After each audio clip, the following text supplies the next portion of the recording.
Na'udzu billahi minasyaitonir rajim. Bismillahirrahmanirrahim. Assalamualaikum warahmatullahi wabarakatuh. Alhamdulillah. Alhamdulillahillazi arsala rasulahu bil huda wa dinil haqq liyuzhhirahu 'alad dini kullih walau karihal kafirun walau karihal musyrikun. Asyhadu an la ilaha illallah wahdahu la syarikalah wa asyhadu anna sayyidana Muhammadan 'abduhu wa rasuluh. Allahumma fassalli wa sallim ala hadzal nabiyyil karim wa ala alihi wa sahbihi rasulillahi ajma'in. Amma ba'du. Saudaraku yang dirahmati oleh Allah Subhanahu wa taala. Allah firmankan, "Inna sholata tanha 'anil fahsya'i wal munkar." Di situ Allah firmankan, sesungguhnya ibadah salatmu mencegah dirimu dari perbuatan keji dan mungkar. Apa itu salat yang kita kenal selama ini salat? Yaitu sesuatu perbuatan yang dimulai dari takbir sampai kepada salam. Akan tetapi saudaraku yang dirahmati Allah Subhanahu wa taala, kumpulan daripada solat tidak cukup dari takbir sampai salamnya. Ada lagi sesuatu perbuatan yang sangat mempengaruhi ibadah solat kita. Apa itu? Yaitu masalah wudhu kita. Solat boleh katakan bisa kita sebutkan solat kita sudah sempurna, sudah cukup syarat dan rukunnya. Akan tetapi pertanyaannya, bagaimana dengan rukun yang namanya wudhu kita? Jikalau yang namanya solat kita merasa sudah sempurna, tetapi jikalau wudhu kita tidak sempurna juga akan mempengaruhi ibadah solat kita. Jadi makanya banyak kadang-kadang kita bertanya, orang solat tetapi solatnya tidak mencegah perbuatan keji dan mungkar. Dia solat tetapi perbuatan jeleknya terus juga, perbuatan yang tidak baiknya jalan terus juga. Mengapa? Kadang-kadang kita menyangka bahwasanya sholat kita merasa sudah sempurna, sudah syarat dan rukunnya. Tetapi kadang-kadang kita tidak tahu, bahkan kadang-kadang kita terlewatkan oleh kita. Bagaimana dengan wudhu kita? Oleh karenanya dalam kesempatan yang singkat ini, saya akan menjelaskan sedikit masalah wudhu yang bisa menyempurnakan insyaallah wudhu kita sesuai dengan hukum fikih. Saudaraku yang dirahmati Allah Subhanahu wa taala, masalah wudhu ini yaitu membersihkan diri kita dari sesuatu hadas kecil kita. Karena tatkala kita berhadas, maka harus dengan cara berwudhu. Sebelum kita berwudhu, tatkala kita punya hadas, maka tidak dibolehkan sholat, harus berwudhu dulu. Bagaimana cara berwudhu kita? Rukun wudhu itu ada 6. Yang pertama adalah niat. Niat itu apa? Bisikan hati atau ucapan hati. Bukan ucapan lisan kita, tetapi ucapan daripada hati kita. Niat kita untuk berwudu membersihkan hadas kecil kita dari tubuh kita karena Allah. Itu kita niatkan. Setelah itu yang kedua, apalagi? Yaitu membasuh muka kita. Rukun wudu yang kedua. Mana itu muka? Yaitu muka ini yang bagian depan ini. Kalau kita sebutkan batas-batasnya, muka ini. Kalau bagian daripada atas muka ini, batasnya ini. Tempat tumbuh rambutnya di sini. Bagian atas batasnya. Bagian bawahnya mana? Dagu kita. Kalau sebelah kiri dan kanannya, ini. Inilah bagian batas-batas muka kita. Yang harus kena tatkala kita berwudu, tatkala kita membasuh muka, semuanya harus kena. Jikalau sedikit saja tidak terkena air tatkala kita membasuh muka, maka tidak sempurnalah cara basuh muka kita tatkala berwudu. Maka itu pun nanti akan mempengaruhi ibadah sholat kita. Jadi oleh karenanya khususnya kita bagi laki-laki umpamanya, kita punya pakai peci tatkala mau berwudu, maka usahakan peci itu tarik ke belakang.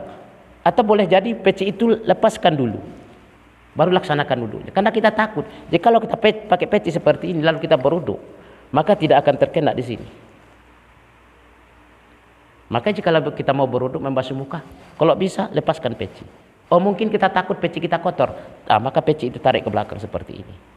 Maka kita basuhlah muka kita dengan seperti ini. Tidak ada sedikit pun yang tidak terkena air wudu tatkala membasuh muka. Begitu juga tatkala wanita, umpamanya wanita itu mau berwudu, dia pakai jilbab. Kalau bisa jilbabnya itu ya buka saja. Apalagi yang namanya tempat wudhu itu ada khusus laki-laki, ada khusus wanita. Jikalau sesama wanita ya tidak apa-apa, buka aja. Karena kita takut tatkala nanti kita pakai jilbab tertutup dari anggota wudhu tatkala membasuh muka, tidak terkena air tatkala kita membasuh muka. Kita takut. uduk kita tidak sempurna, maka akan mempengaruhi ibadah sholat kita. Maka oleh karena itu buka jilbab kita. Nah, setelah itu baru kita basuh muka kita. Sedikit pun dari anggota muka kita ini tidak ada sedikit pun yang tidak terkena air tatkala membasuh muka. Jikalau sedikit tidak terkena air tatkala membasuh muka, maka akan mempengaruhi ibadah sholat kita. Maka tidak sempurnalah wudhu kita. Itu yang kedua. Yang ketiga, membasuh kedua tangan sampai siku. Maka tatkala kita membasuh tangan kita, maka usahakan, yaitu tatkala kita pakai lengan panjang, usahakan tarik ke belakang. Kedua-duanya seperti ini. Setelah itu sampai siku di sini, maka alirkan air sampai siku. Tidak ada sedikit pun, kadang-kadang tidak ada sedikit yang tidak terkena air. Kadang-kadang kita tanpa kita sadari, tanpa sadar kita, kadang-kadang di sini kita tidak terkena air wudhu. Bagaimana? Akan mempengaruhi wudhu kita, juga akan ikut mempengaruhi ibadah sholat kita. Oleh karena itu alirkan air sampai siku. Dan juga kebanyakan bagi kita tatkala berwudhu itu, yaitu seperti ini. Airnya jatuh, kerannya di sini, harus jatuh ke sini.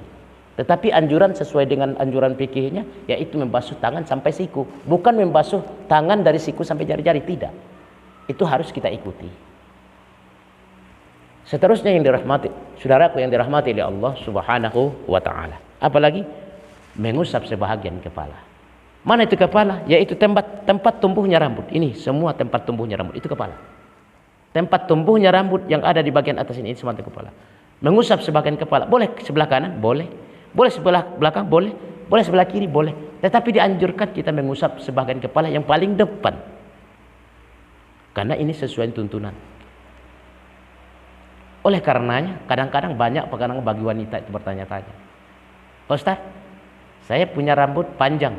Apakah saya ulurkan rambut saya ke depan, lalu saya usap saja itu ujung rambut? Bolehkah itu? Tidak boleh. Mengapa?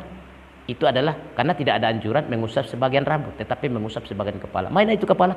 Yaitu tempat tumbuhnya rambut yang bagian atas ini. Oleh karenanya, saudaraku yang dirahmati Allah Subhanahu wa taala. Yang selanjutnya, kita sering melakukan membasuh kedua telinga. Bagaimana dengan telinga kita? Telinga itu bagian daripada sunnah wudhu.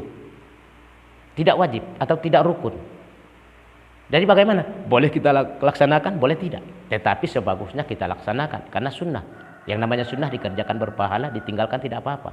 Tetapi kadang kita sudah di tempat wudhunya, apa salahnya sekaligus saja kita basuh telinga kita. Yang seterusnya apalagi? Yaitu membasuh kedua kaki sampai dua mata kaki. Ya, kita naikkan apa kita basuh. Setelah itu, yaitu tertib. Tertib artinya apa? Di situ ada urutannya, niat, membasuh muka, membasuh kedua tangan, mengusap sebagian kepala, membasuh kedua kaki sampai mata kaki. Itu namanya tertib. Tertib itu adalah beraturan dari muka ke tangan. Jangan kita buat kita membasuh kaki dulu, lalu ke muka, lalu ke tangan. Itu namanya bukan tertib. Jadi karena itu, maka inilah rukun wudhu yang harus kita laksanakan tatkala kita berwudhu. Jikalau wudhu kita sempurna, insya Allah akan berpengaruh kepada sholat kita. Jikalau wudhu kita tidak sempurna, juga begitu juga akan berpengaruh kepada sholat kita. Mari kita sempurnakan wudhu kita. Insya Allah sholat kita juga akan berpengaruh. Insya Allah apa yang Allah firmankan, inna sholata tanha 'anil fahsya'i wal munkar. Sesungguhnya ibadah sholat mencegah dari perbuatan keji dan mungkar. Kita laksanakan syarat dan rukun wudhu kita, begitu juga kita laksanakan syarat dan rukun dalam sholat itu. Insya Allah ibadah sholat kita akan dapat berpengaruh dalam kehidupan kita. Amin ya rabbal alamin. Semoga hendaknya dengan penyampaian saya singkat ini bermanfaat kepada kita semua. Amin ya rabbal alamin. Assalamualaikum warahmatullahi wabarakatuh.